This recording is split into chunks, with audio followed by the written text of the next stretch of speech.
আসলে আমার সামনে খুব বেশি মানুষ থাকলে কথা বলতে একটু ভয় লাগে, আর যখন দেখি যে আমার কিউতে আরো এত বড় বড় মানুষরা আছে তখন আরো বেশি ভয় লাগে যে কি ভুল ভুল বলে যাব, যে তারপরে এসে তাদের কথা শুনে মনে হবে আমি অনেক ভুল কথা বলে ফেলেছি। কিন্তু যাই হোক,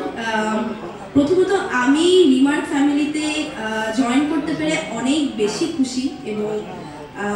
সত্যি বলতে গেলে অনেক দিন ধরেই রিমার্ক ফ্যামিলিতে আছি এবং এটার জন্য আমার মনে হয় যে ইমন ভাই একটা থ্যাঙ্কস পাই আমার থেকে সবার আগে। এবং এটার পাশাপাশি আজকে এতগুলো বড় বড় মানুষের সাথে একই পাশে বসে একই মঞ্চে বসে কথা বলা এখানে, এটাও আমার জন্য অনেক বড় পাওয়া। আমি যদি খুব সহজ ভাষায় বলি যে রিমার্ক আপনজন এই কথাটা আসলে আমার কাছে কি, আসলে ব্যাক স্টেজে যখন আমরা গল্প করছিলাম, আমি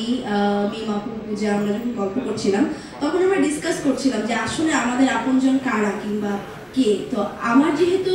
এই ইন্ডাস্ট্রিতে অনেক বছর, তো আমি আসলে দেখি ইন্ডাস্ট্রির প্রত্যেকটা মানুষই আমার আপনজন, প্রত্যেকটা মানুষই আসলে আমার সুখে দুঃখে এত আমার পাশে থেকেছে সবসময় এবং এখনো থাকে। আর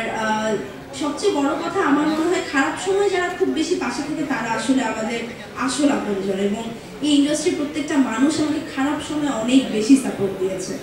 আর আমার যখনই কোনো প্রবলেম হয়েছে আমি ইজিলি